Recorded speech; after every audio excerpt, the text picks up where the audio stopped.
Welcome back, guys. Imaginengine sessions back again. It's me, Kwame Lai, And and we me, have Nana D. Nana D, and we're gonna continue where we're kind of going to try and continue where we left off last time a little bit, because I thought we were on a really interesting subject, which just it requires more conversation. We can't just kind of leave it where it's at, and I think that's really the AI wars going on right now. The the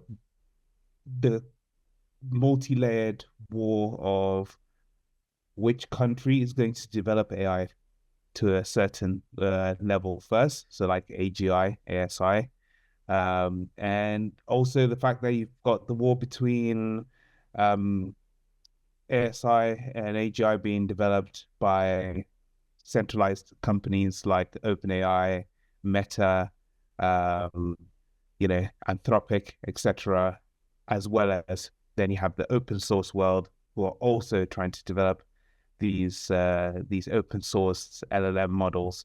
So yeah, the real kind of is, I think it's quite a big conversation. I think we should really carry on delving into it and sort of pulling it apart and see where we get to. Um, what I'll do now is that I'll pop it back to you because I know you definitely have some concerns. And I'm not saying that I don't, but I think your concerns come from like an interesting place. So I will let you sort of like kick off, and then I'll try and react to that. Yeah, I mean, what I was kind of mentioning in the last episode was just basically like, everybody wants to become the war is in full flow. Do you know what I mean?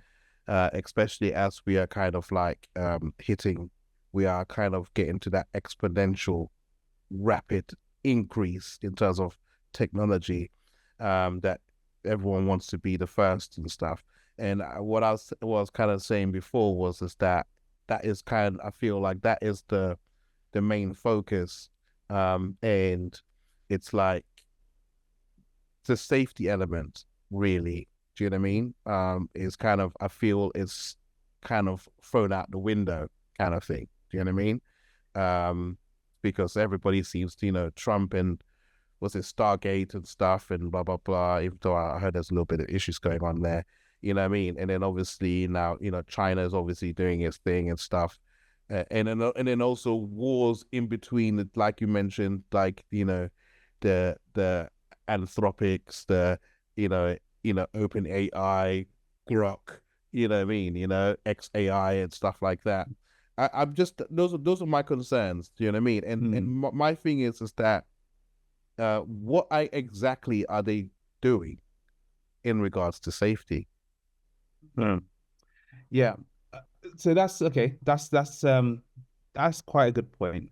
I think it's worth considering a couple of things, I'd say.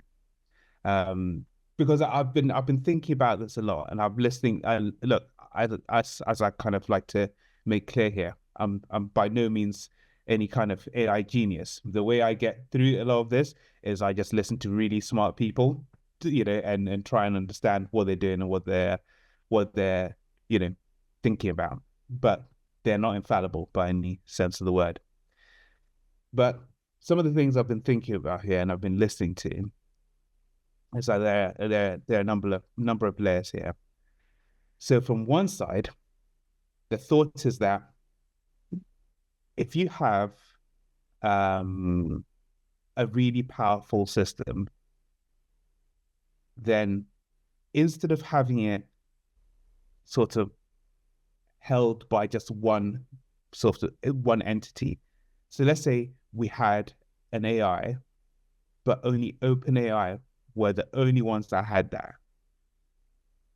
That's a big problem because you've Yeah, got one singular point of not just failure, but you've got one singular entity where you have someone like the CEO, Sam Altman, who could decide exactly what this AI system is going to do.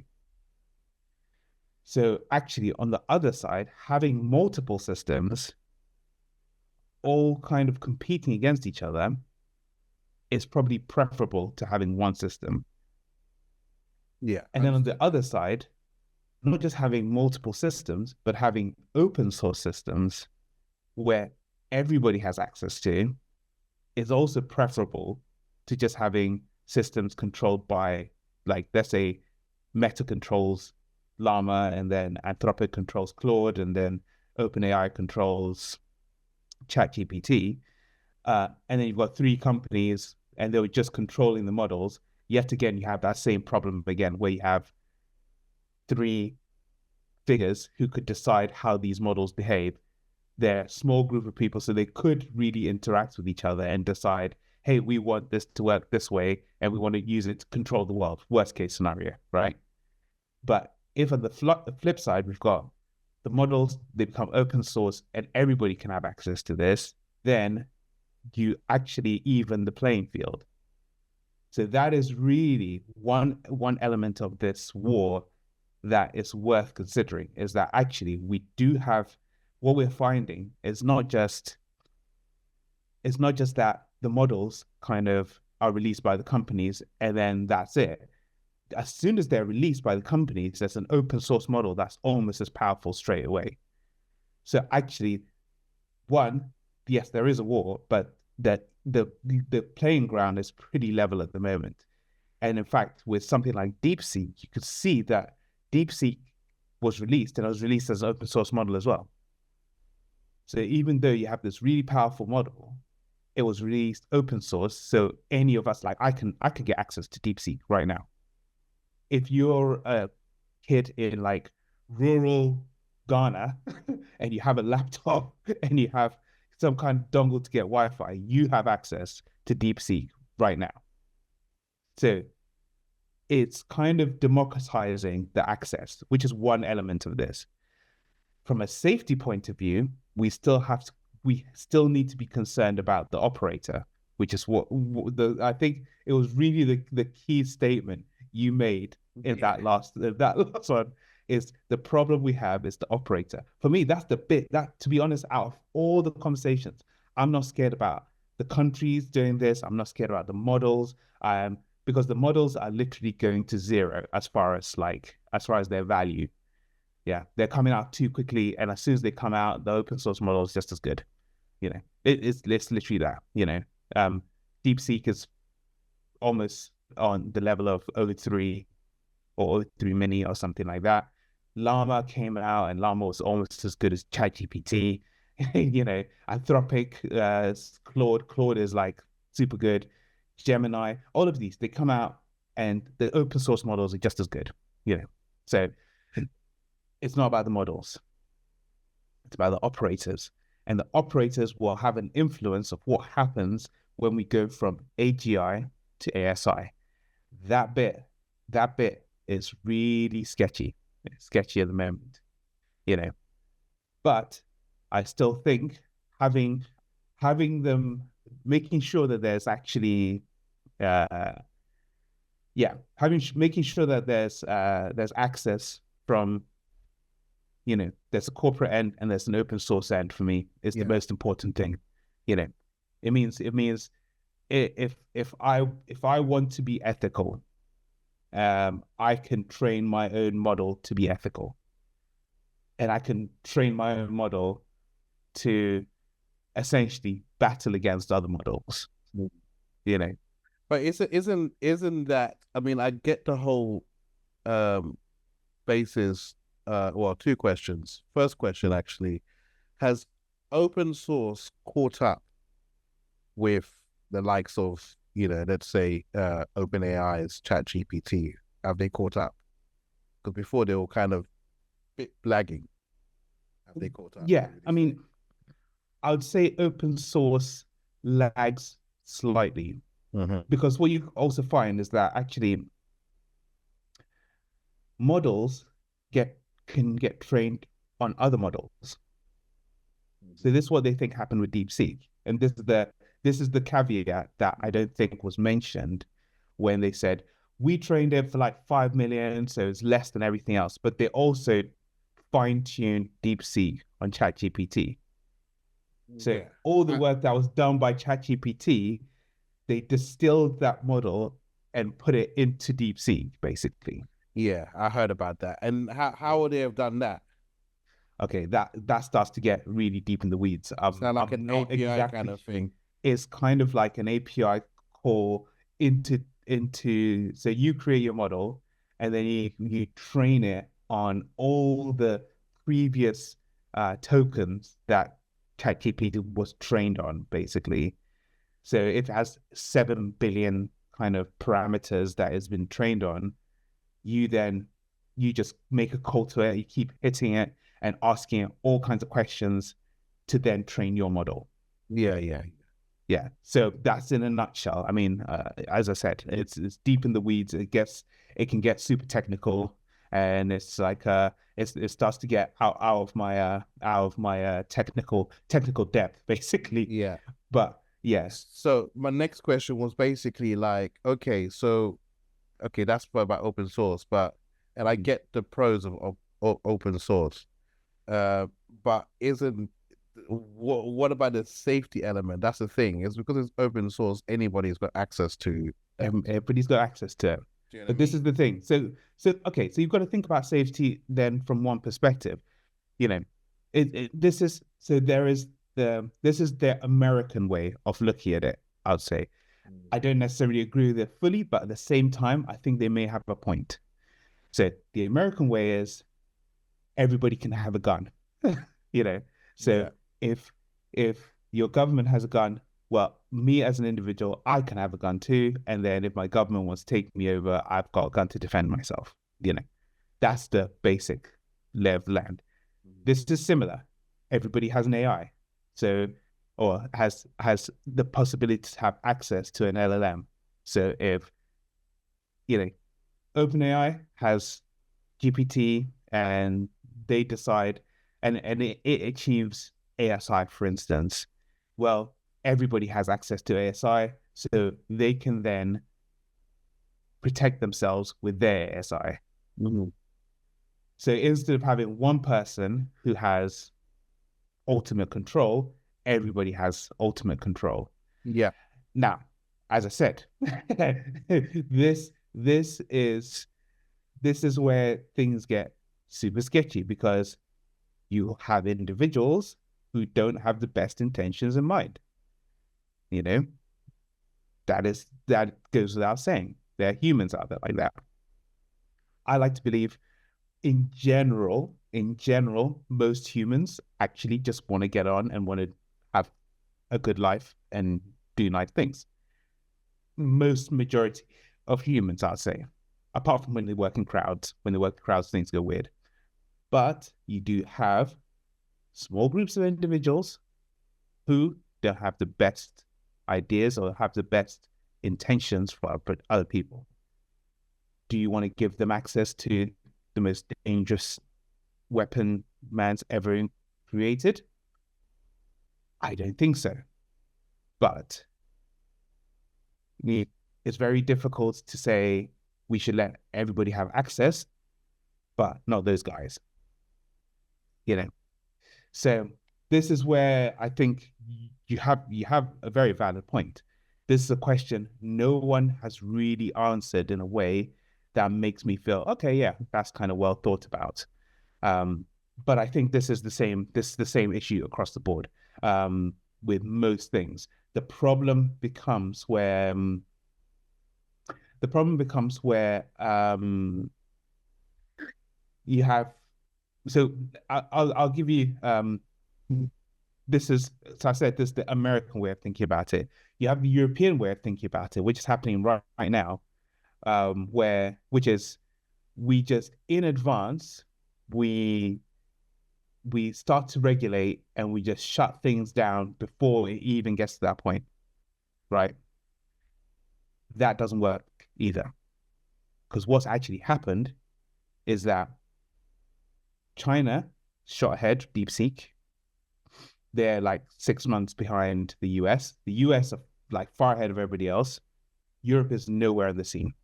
Yeah. Well, that's a slight lie. They are on the scene, but in like a minimal way. Because what they've done is they've created all these hurdles for themselves while everybody's like, forget the hurdles, we're just running. So Yeah. if we left it like that, if we said, oh well, let's just put up all these guardrails and hamper ourselves to make it safe. China's not doing that. The US isn't doing that. So the problem is that you're in a landscape where you kind of have to just go full pelt until something breaks.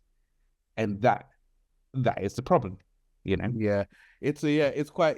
I get it because I've kind of experienced that quite a few times. For example, um, I've been waiting for Google to release VO2, kind of Mm, like their kind of again their kind of version of Sora, yeah, and it looks really good.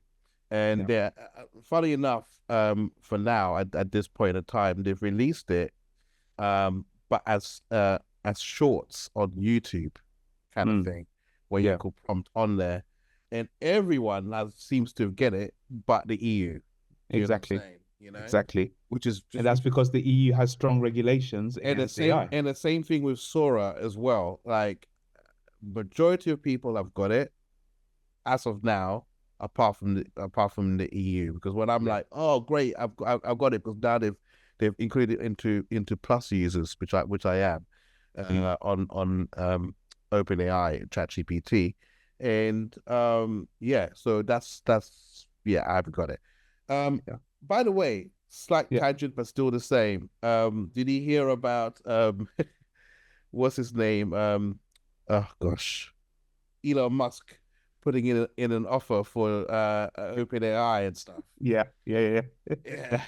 yeah, Yeah. and then I swear down, like uh then they counter offered with they counter offered with buying Twitter for, like, I think how much did Elon Musk say? Was it something 99 billion or something No, no, ridiculous? it's 44 billion. 44 billion, yeah. Yeah, 44 billion for Twitter or Yeah, X. yeah. Yeah, I don't know where I got 99 billion from. But then did you hear about their counter offer oh, well, hold on. What did you say? The 44 billion for X, right? Yep. Who offered that? No, That that's what Twitter, that's what Elon Musk paid for Twitter. Yeah, that's what he paid for Twitter. Yeah. Yeah. But how much did he offer to buy, like, OpenAI ChatGPT? 97 billion. 97 billion. Yeah. And then Sam Altman, or whatever his name is, like, then said, nah, no, kind of rejected it, and then made an offer to buy X. Yeah. And, So this is and like an X interesting chess game going and, on. and X was like for a fraction of the price of what Elon Musk bought X for. Do you know what I Yeah. mean? Yeah. Yeah, it was like 5 billion or something. Yeah, so like 5 billion or whatever, you know what Yeah. I mean? Yeah. So yeah, so it's very interesting. You know, Elon Musk, man. I find that he's like the Kanye of the tech world, mate. He You is know the what I mean? Kanye of the tech world. He really is. And this is the thing, everybody, like, he's got a lot of hate at the moment, and this is the thing, I I'm somebody who's I've followed his career for a long time, and I've listened to hours of him actually just speaking candidly. And this is what I have this conversation at home and with you know with friends, etc. Because right now everybody's been really sort of reactive. It's what I'll say, really reactive to headlines and you know images and whatever that are kind of snippets that are being thrown out there, which is Elon Musk is a fascist. He's a this. He's a that. He's a billionaire. He just wants to take my money. Like, yeah, like think logically about this. He's a billionaire. Why is he trying to take your money? He doesn't want your pennies. Sorry, mate. But Yeah, but he's a master chess player, and this is what he's doing with this OpenAI thing that you just mentioned. He's not trying to buy OpenAI. He's trying to put them into like a legal quandary because if OpenAI is supposed to be a non-profit, where they can only their only concern is making sure that ASI doesn't end up in the hands of a corporation, then no matter how much money he offers them, they should just say no. But at the same time, if they're for profit, which they're trying to turn into, then if he offers them enough money, they have to say yes. Now, those two things, Why do they have to say yes? because they're for profit, they'll have shareholders, stockholders, etc., who will be like, this is ridiculous amount of money, we need to take it. You know, so this is the thing, they're trying to turn into a for-profit company, and he's like, you can't turn into a for-profit company because because you were originally supposed to be a non-profit, which is what when he started OpenAI, it's supposed to be a non-profit, and that's why they've got this really weird structure. So in a way, he's offering it. Yeah. No, just to kind of say, look, if you become full profit, yeah, you got no choice. You've got no choice. So you got to stay non-profit. Yeah, exactly. And it's a quandary. It's like, okay, we want to become a for-profit company, but we've already said it, like our mandate states, it says like we're non-profit until, like, we have to stay non-profit to make sure that if we develop ASI, is not within the hands of one single company. But at the moment, they're saying, well, we want to become a for-profit. And so it's like, okay, well, if you haven't got ASI, okay, that's fine. That's no problem.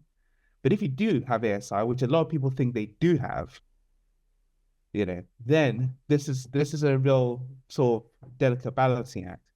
At the same time, the Jack move is he can get that money because he's got really good ties with I think the Saudi Sovereign Wealth Fund. Who's got good ties? Elon. Okay, yeah. That's how he paid for X. That's how he paid 44 billion for X. He's got funding from the Saudis, basically. And obviously, Saudi money, man. These are deep pockets. So if he does offer 97 billion, these rich people never use their own money, though, innit? Of course not. Why do you? Okay. This is the thing. That's okay. We need to have a conversation about this as well, right? Because this is one thing nobody understands. Nobody understands. I get it. Oh my God, explain it. Okay, let me explain quickly, right? Because I think our audience needs to hear this. This is how the game is played, right? You never use your own money to buy an asset, right? Okay, so what you do is you raise money, right? You raise money and you create a pool and you use that money to then buy the asset, and then you hold a share of that asset, right? Now, the reason you do that is, one, you don't leave yourself overexposed. If you use your own money to buy something, yeah, then if it's a liability and it goes bad and goes down, you lose everything. If you split the costs, yeah, then great. If you lose everything, you're not losing everything. You use a fraction of your potential, but what you do is you make sure that when you are the one who's raising the funds, you maintain enough of a share that you can control the organization. This is business 101, right? Yeah. He's the mouthpiece of X because he's the majority shareholder, because and he's the CEO. But he's got shareholders who kind of also own a piece of X, who are funding it, basically. It's just how it works.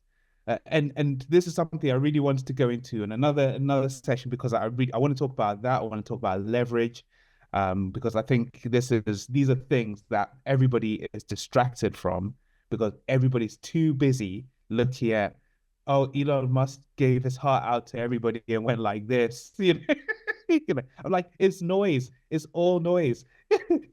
Pay attention to the money that's being moved from one place to the other, and then start to learn how to just copy trade them. If you see, like, a billionaire and is investing in something, okay, think to yourself, why are they investing in that? Maybe I need to invest too, you know, copy trade.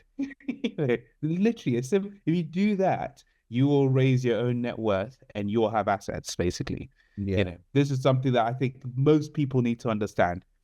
But yeah, let's go back to the original point. This is a chess game, basically. He's trying to force their hand.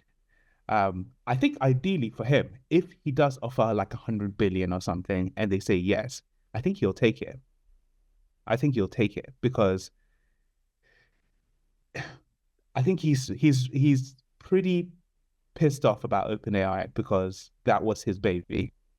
You know, Yeah. like as I said, I followed his career. I remember when he tweeted about OpenAI for the first time, you know, I remember him coming up with that. And he was just like, yeah, we need to make sure that if we have if we want to make AI safe, and this is the thing everybody forgets, his first port of call was if we want AI to be safe, ASI, artificial superintelligence, then we need to make sure we create a council of a non-profit that can develop ASI and make sure it's safe and it has the right sort of alignment with humanity, before we put it out into the world. That was Elon Musk came up with that, right? And then he brought in Sam Altman and to run it, because obviously he's running like 5, 6 other companies. He can't micromanage everything. And then over the course of time, he's found himself ousted from his own company. Yeah. So that's kind of what happened in a nutshell. There are probably lots of details of what happened there. Yeah. Question. Yeah. What is deep research and stuff? Like, what is it exactly? Why that name? Is that the name? Is that going to be the main name for it? I mean, what is it, to be honest? I'd say, so deep research it's like another element of, what's it called? It's the way where you get an LLM to actually consider the prompt you've given it and not just fire off a simple answer at you, but to really go through and kind of sort of do a deep dive into the information that is going to give you. Yeah. Because so far, yeah. Okay, so let's go back to, like, we have ChatGPT. You ask it a question, it spits out an answer to you. Great. But sometimes you get an answer and you're like, wait, I just did a Google on that and that doesn't seem to be right. Or it's kind of, because sometimes it tries to understand what you've said, because the way it works is it's trying to predict the next token or the next word along to make something make sense. Deep research is based on what's called chain of thought, which is it kind of takes the question and then it breaks it up and goes, okay, right, so you want me to find out what the next top 10 stocks I should be watching in the future is going to, in the next 6 months, are going to be. Yeah. For argument's sake. So then it goes, all right, okay, well, let me look at what the top 10 stocks are now. Okay, let's look at these. Then let me deep dive into each one and figure out what the news about them is and what the projections are, etc. So it'll do all these individual steps. And then at the end of it all, it will then go, oh, I've generated a report for you. Here you go. And then it'll give you, so it actually thinks through each element, asks itself questions, answers those questions, then takes those questions and then sort of consolidates those into something that is actually got a lot of facts within it. But it also kind of comes back and asks you questions as well, asks the operator questions as well. Yeah, that. Yeah, exactly. But isn't that the same as O3 or O3 Mini and all that type of reasoning and stuff like that? Well, isn't that the Yeah, same? yeah. I think it's kind of similar to reasoning models. I think it's the next direction. It's the next move forward where, you know, it's it's actually trying to really get granular in the details of what it shares with you, Yeah. you know.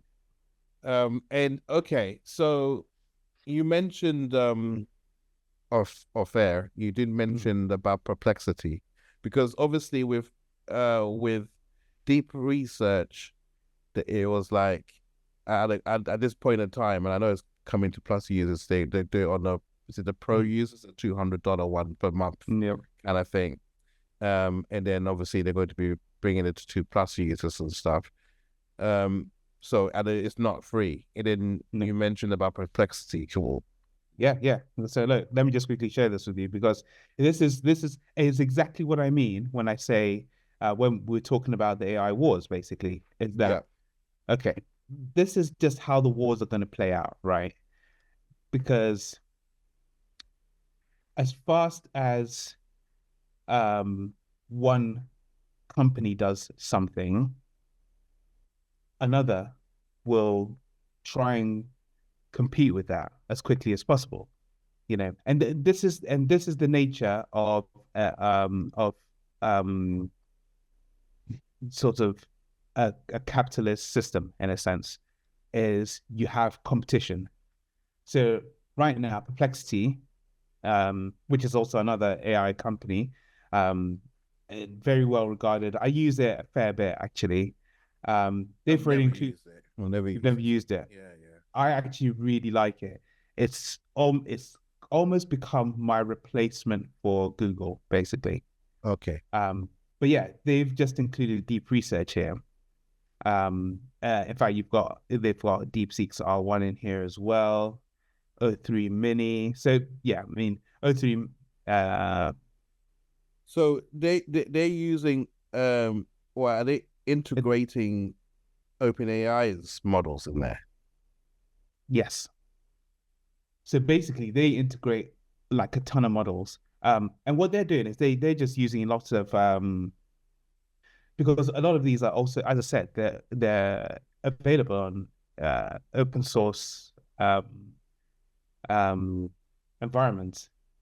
So everybody can now build tools using these models. Like literally, we're at a time right now that if you have an idea that can work off a large language model, go and build it. You can build it right now. You can literally build it right now because open source is there. You've got really competitive models. But yeah, and deep researchers here, they offer it to you as a Perplexity user for free. But it's obviously there are caveats. I think you get like 5 tokens, so you can only ask like five. I think you get 5 queries a day or something like that. Um, that's what I think it is. So yeah, I mean, in fact, let's just do a quick example. In fact, I'll use this one just for jokes. What should I know before the markets open today? And so it's going to take a few minutes, and it's just going to think through um, the sort of things you need to think about. So look, it says thinks to itself, okay, I need to search the web to find recent news, pre-market updates for this particular date, key developments, economic events, corporate earnings announcements, anything that they'll. So it's already thinking to itself, okay, this is the sort of thing I need to look for, and then it's reading. It's kind of reading the web, kind of looking at things, and then it's got some key factors. It's kind of, so now it's still just kind of thinking through. It's kind of going, okay, right. I've not got any like so it no specific news or events impacting the markets for Monday. So yeah, so search any other updates, anything that can influence behavior tomorrow. This is how it kind of iterates through and starts to think, okay, so US stock markets close on Monday, so no regular trading activities. Okay, don't need to worry too much. Any, yeah, maybe President's Day might influence the trading patterns or something like that. it literally thinks step by step. So I don't have to think about all these different nuances, because what usually you would have got is that it might just have spat out, oh, markets will not be open tomorrow because it's President's Day. That is kind of what you might have expected to get, essentially, like as an answer, if it was just normal chat GPT in a sense. But this is now thinking through, okay, what are all the various variables, and this is just one simple question. Basically, you can use this if you're then researching maybe something really specific, like some sort of maybe you've trained a model on a particular protein that used to stop some sort of disease. Now you could then use something like this to then super deep dive and query everything, and then get like a very specific answer to how you can use that protein in multiple ways, or how it could affect a particular disease, or how you can use it to create some kind of treatment, etc. But this is where you start to go to you're going to, I think, another level in what you're getting from the LLMs, and they're becoming more useful. And that's what I would say. That's crazy. Yeah.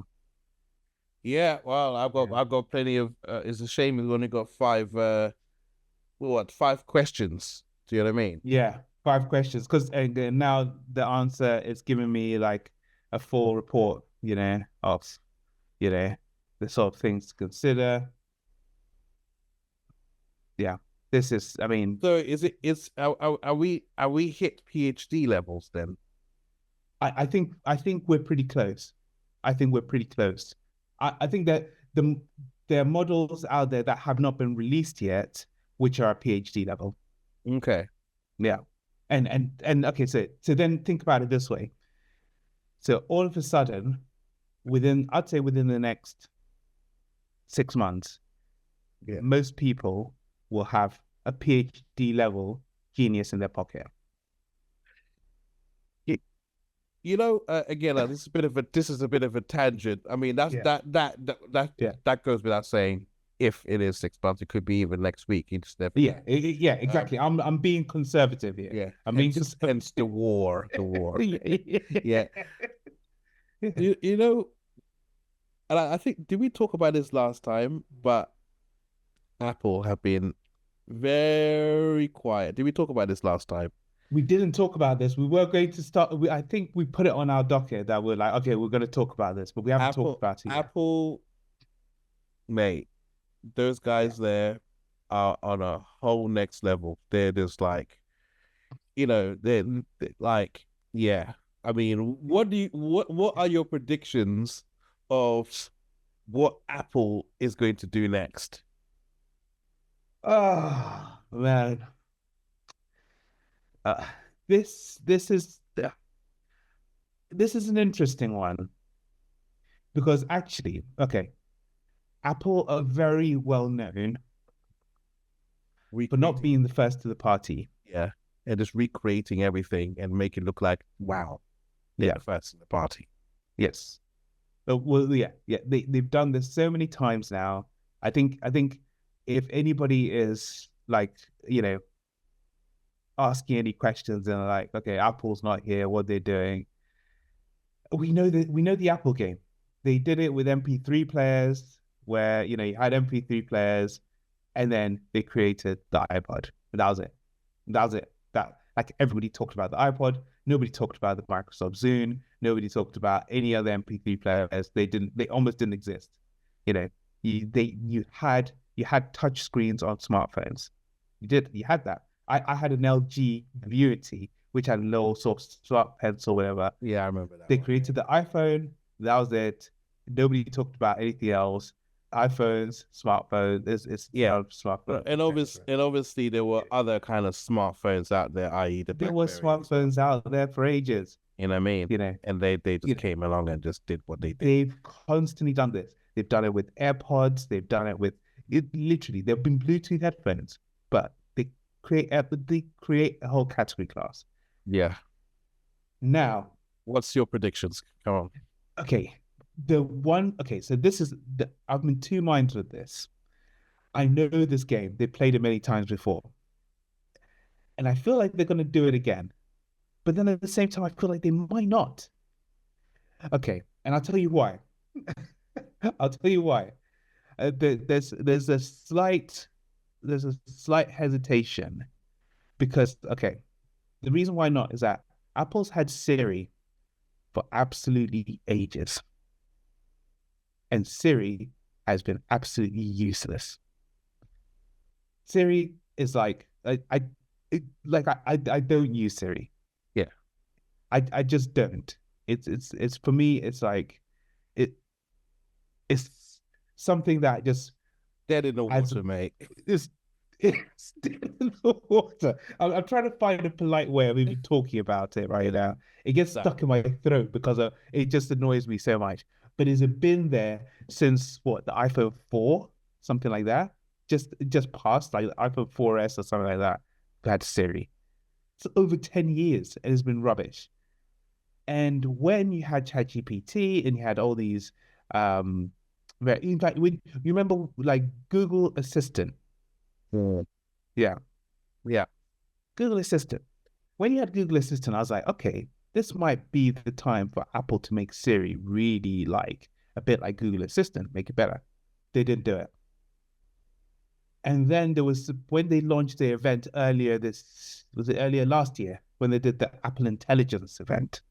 I thought, oh, this is gonna be it. Oh, Siri's gonna come out all guns blazing. It's gonna be yeah. Siri's gonna be a genius. Nope, they just said they were going to integrate with ChatGPT. So I'm like, what are they doing? It's like, dude, come on, man. This was your chance, you know. Now, the question is, are they just taking their time and making something really good? Or has Apple passed its peak? This is the question I because there's always a possibility that Apple's past its peak. Because you gotta remember, they don't have Steve Jobs anymore. Yeah. And they do have Tim Cook. And what everybody needs to remember about Tim Cook is yes, he did work alongside Steve Jobs, Mm-hmm. but Tim Cook is not a visionary. He never was. Let me give you a quick brief insight on how these things work. You have a visionary who thinks up these crazy ideas and wants to make it perfect and wants these amazing materials. And then you have the operator. The operator is the guy who just makes sure all these things get done, bang to exactly what the visionary wants. Steve Jobs was a visionary. Tim Cook was the executor, the operator. He was the guy who made sure that the iPhones looked like they did, they felt like they did, they had all the interactions as they did. He's the one who made sure the MacBooks looked like they did and felt like they did. The materials were right. They lit up the right way. Yeah. He was the executor. He was the one who made sure all this stuff happened. So once Steve Jobs went, the visionary left. They should really have found another visionary to take his place, and they sort of did. They've had some people in the team. The idea was that they were going to be there. People like Craig Federighi. They were supposed to have Johnny Ive. Johnny Ive left. Johnny Ive was supposed to be that visionary. He left. That was where it went wrong. He lost a visionary. So now, where did he go? he set up his own company. He now works for everybody else. Okay. So one of their trump cards, the design genius, is now working for everybody else, which is why you can probably see that lots of products out there are starting to gain on Apple's sort of UI, UX, and physical kind of quality. Because, the guy who was in there creating all these special things is now he's now a designer for hire, basically. He has a design company. Okay, so now, if you don't have a visionary, and so I'm already starting to see sides of this. Apple Vision Pro. Mhm. Yeah, that was a bit of a failure. It's pretty impressive what they managed to do technically, the stuff they managed to get together to work. But as far as the vision of exactly where this will fit and people who are going to use it and how they'll integrate with it, it felt like a little bit of a failure. You know, I and Yeah. I'm seeing that vision actually coming from the likes of Meta with like the new Meta Ray-Ban Yeah. sunglasses, like glasses, which look like glasses. Mhm. That's what I expected out of Apple. I was expecting Apple to sort of go, okay, everybody's working on these VR headsets. Bam, here's a set of glasses that look like glasses, but you've got your whole full, um, you know, um, Mac OS screen in front of you, etc. I was expecting them to do that when they released the Vision Pro. That's the level I thought they were going to, and I think they had, and they were charging the same amount as they were for the Vision Pro. Now, I think it doesn't matter. I think they had the market. I think they're taking over everything. People would be literally chucking their money at them, going, give me a pair of those. 3 grand doesn't matter. I'm buying those. But they didn't. Meta's the one who've come up with these Ray-Ban sunglasses, and I think eventually Apple will then go, okay, well, let's make these now, and then they'll try and make them in their mold. But Apple's playing real extreme catch up at the moment. They haven't caught up with with LLMs. And I'm just like, why? What are they doing?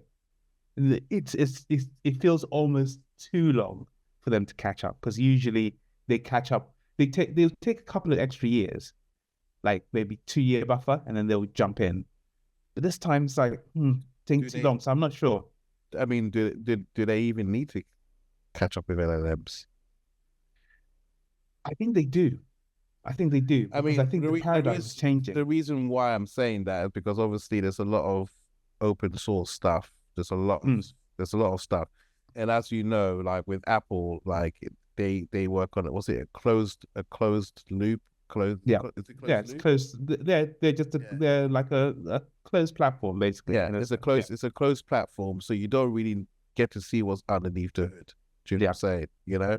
So Mm. my thing is that there's probably, do they need to, or there's just, is it going to be one of those ones that is just going to be underneath the hood and you're just not going to like. My thing is this is that okay, Mm. yeah. My thing is this. My prediction, because obviously they have been building like the infrastructure for a long time in terms of like Mm. their chips and everything. So Yep. Yep. something is definitely happening. Yeah. And to a certain extent, that's probably another reason why it wasn't by choice, but I was quite happy after a while when I literally got a new Mac. Do you know what I'm Yeah. saying? You know, like literally last year, whatever. Do you know what I mean? So it's like Yeah. whatever happens, hopefully, do you know what I'm saying? That I'm still able to use it. I reckon they're going to completely redesign their whole operating system. Um, simply and obviously integrate Siri and stuff like that in terms of how people interact, in terms of how people interact with just a computer in general. Yeah, Mhm. will be very different. Do you know what I'm saying? In terms of having some sort of personal assistant, stroke agent, stroke whatever. Do you know what I mean? You know, like even the use of maybe even a keyboard, do you know what I'm saying, will eventually, it will still be there, obviously, but Mm. how, you know what I mean? It's like, imagine, like, you know, you got agent, stroke, whatever, Mm. that is your computer that knows everything around your computer that could operate various apps or whatever and anything like that at a stroke of whatever of just saying something like that. Do you know what I mean? You know, so I, that's what. I Go on. Yeah, I kind of see what you're getting at, actually. Because, yeah, you're right. You're right. They have been working on the infrastructure for a long time. All these chips that they have, the neural engines, etc. it doesn't make sense to have all that power, which is almost set up The neural for AI. engines. I mean, Yeah. And not really use them, you know, yeah, and at not, the moment it's just there. I mean, you yeah, just got to see what Microsoft has done with their one.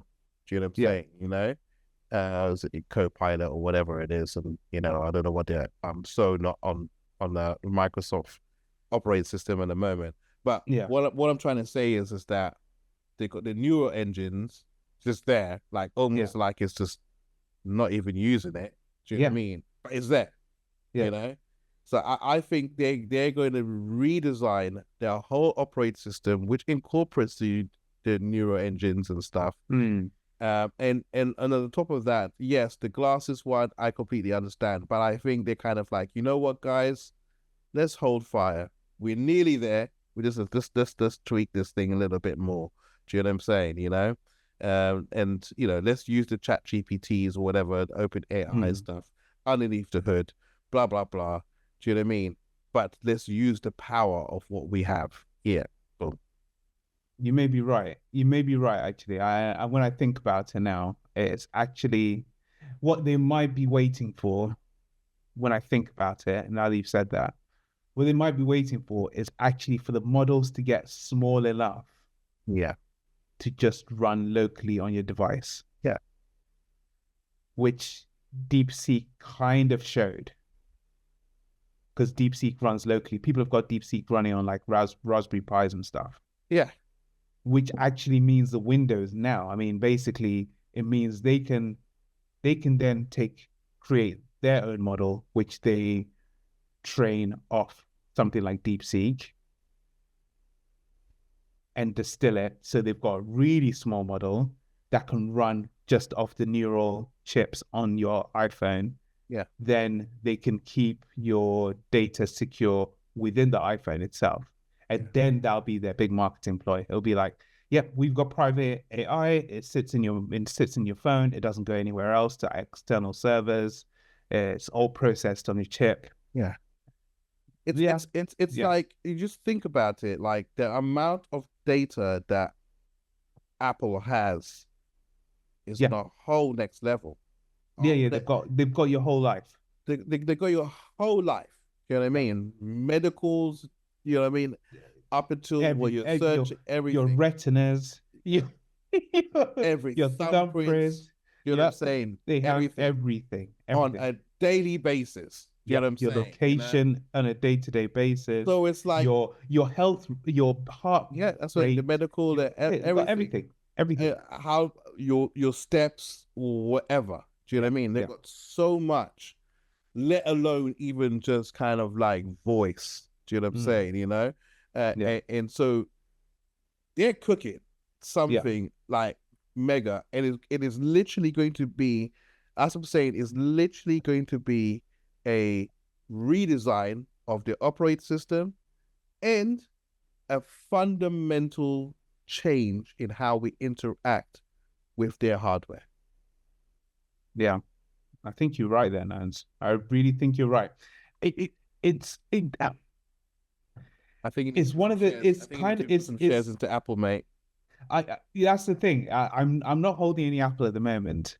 I think you need to Um, yeah, be getting there early, mate. yeah, yeah. To be honest, I've got some other bets, man. I mean, I've been in Palantir for like the last sort of 3 years, 4 years, and Palantir's doing gangbusters at the moment. And for me, my biggest bet at the moment is still Tesla. I think for me, I am loading up on Tesla, and I'll tell you why. You know, I know we're running low on time, but I'll do this quickly, and I've got one more thing to share afterwards. I'm loading up on Tesla because this is how I get an advantage. I'll share this with the audience. If you're listening here, I'm telling you secrets, okay? So take them, run with them, or ignore them, do whatever. Right. When sentiment, like the current sentiment around Elon Musk is bad, right? So it means people are not buying Tesla shares because they're like, we're hating on Elon. It's like, great, the price is low because at the moment, I'm not seeing any less Teslas driving out on the road outside. I see them everywhere. So people are buying their cars. They're still making battery packs. They're still making humanoid robots, right? Optimus is going to roll out. When Optimus starts walking around your streets, like all the Teslas you see out there, then you'll start to think to yourself, oh my God, I should have bought this. You know, because people are spending money buying Tesla stuff, you know. And for me, that's when you buy. You buy when sentiment is low. To be honest, you're right with Apple, because right now Apple sentiment is also quite low. And that's especially because Warren Buffett sold a lot of his Apple shares. He literally just dumped the company out of his Berkshire Hathaway fund. So a lot of people are like, not sure about Apple right now. But you're right. You're right, Nance. Apple is cooking. They're cooking because 100% cooking, mate. they've got all the data. So the question is, what are they gonna deliver? To be honest, thinking about it, I've never done a whole share thing. I think I want to jump on it at some point this week, and I'm going to invest in Apple. That's it. Nance, yeah, do it. Look, listen, Nance, do it. It's the one thing, if I could tell everyone to do in some way, is invest in assets, and just start off simple. Think of the things that you use the most, right? Do you watch Netflix? Okay, if you watch Netflix, invest in Netflix, because you're paying a subscription every month. Yeah, you're paying a subscription every month. Where's that money go? Oh, okay. So that money goes to the company they use to run operations, and then at the end of it, if they have sort of extra dividends, it goes out to shareholders. Yeah, that's your money that goes to shareholders. So you be a shareholder, and then some of that money that you pay out for subscriptions comes back to you.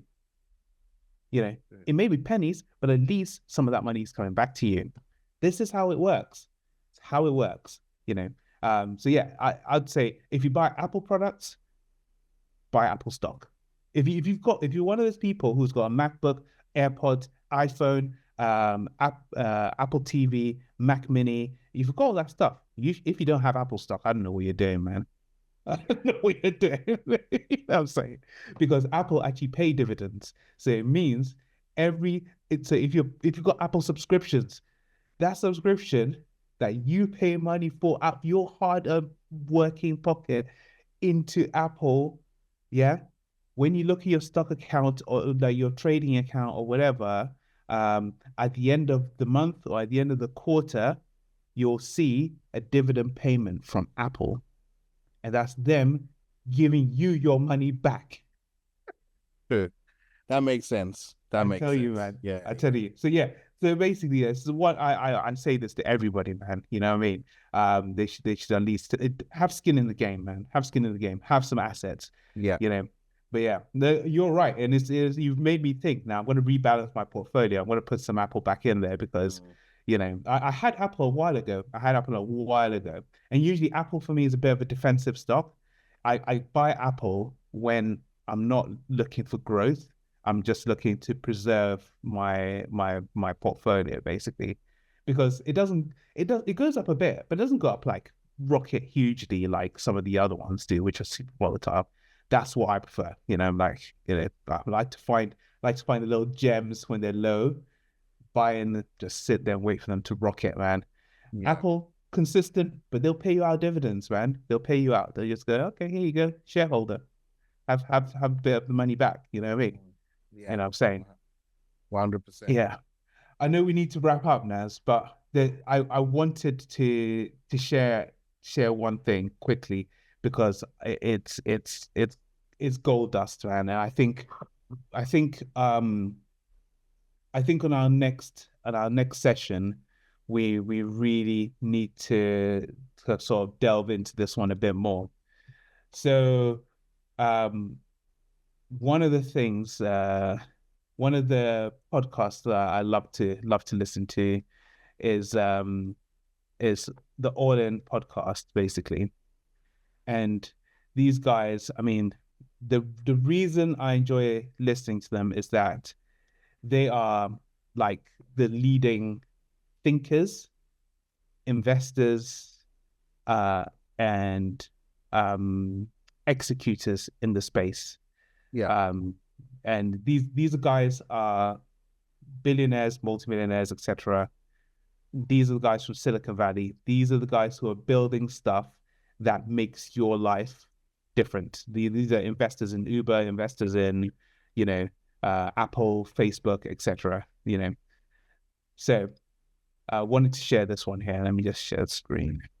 So this Navarro Ravikant, and he's talking about AI basically, and he says something here which I just think is really, really intuitive. Portion, and you could have the private portion for the incentives. But I think that the real challenge is, how do you keep AI from naturally centralizing? Because all the economics and the technology underneath are centralizing in nature. If you really think you're going to create God, do you want to put God on a leash with one entity controlling God? That to me is the real fear. I'm not scared of AI. I'm scared of what a very small number of people who control AI do to the rest of us for our own good, because that's how it always works. So well, yeah. Very interesting. I mean, it's kind of, yeah. I mean, I get it. It's kind of what we're kind of talking about, and yeah, it's true. That's why, I mean, he's basically saying that decentralization should be the way forward, and it should not be centralized, i.e., the open AI is just controlling absolutely everything. So it's exactly the likes of all the others are also catching up and putting heat on their ass, because obviously DeepSeek came up and then they just had to kind of force out, O3 Mini, or which was not really finished properly, and then they put out deep research and stuff. Yeah, do you know what I mean? Which was not even finished as well, because there was even elements you couldn't. I think with deep research you couldn't even put attachments and stuff and that on there. You know what I mean? But yeah, no, I get it. Yeah, and I think it's definitely yeah. it's the thing. I think it's good to know that some of the biggest thinkers in the space are also kind of coming to these conclusions. But as I said, as we said at the beginning of this conversation, it's not as if all avenues are covered. There's still areas where we really need to think about. The operator is still the key in question. Yeah. But I think the fact that what he said there, I think, was really put the nail on the head, which is, do you really, if you're going to create God, do you really want to put God on a leash? But controlled by one company, basically. Yeah. And I don't think anyone wants that, basically. Yeah. I don't think anyone wants that. 100%. I think this conversation is still, as I said, it's very multifaceted. It's still, it's we there was parts where we went a little bit on tangent, but still, still all relevant. Do you know what I mean? Still all relevant, and it's still important. It's still important. I mean, like, when it comes down to, like, this is the next. This is, whether people like it or not, it is the next phase. Do you know what I mean? Yeah. So it's good that we're talking about it at this stage, and watching things just happen in real time of new technological advancements and stuff like that. And that's why I love this channel, mate. That's why I love this podcast. Yeah, I was telling you. This is we are, I don't think the end of this conversation is anywhere near. I don't think it's anywhere near. I think one thing I want to ask anyone in the audience, which is, before you think to yourself, like, okay, we should just, like, well, let's not just have it or whatever. Think to yourself, is the world getting more digital or less digital? If it's getting more digital, then you know where this is headed. And then I think you should start to think very carefully of how you position yourself. So I think, that is a good place for us to wrap up this conversation. Guys, if you love what we're talking about, if these things are things you find interesting, concerning, etc., do whatever down below. I don't know, just press buttons, send messages to your friends, your boyfriend, girlfriend, whatever. And I don't know, I don't mind, whatever. But this is another session. And yeah, we'll get back to you next time. Till next time. Peace. Peace.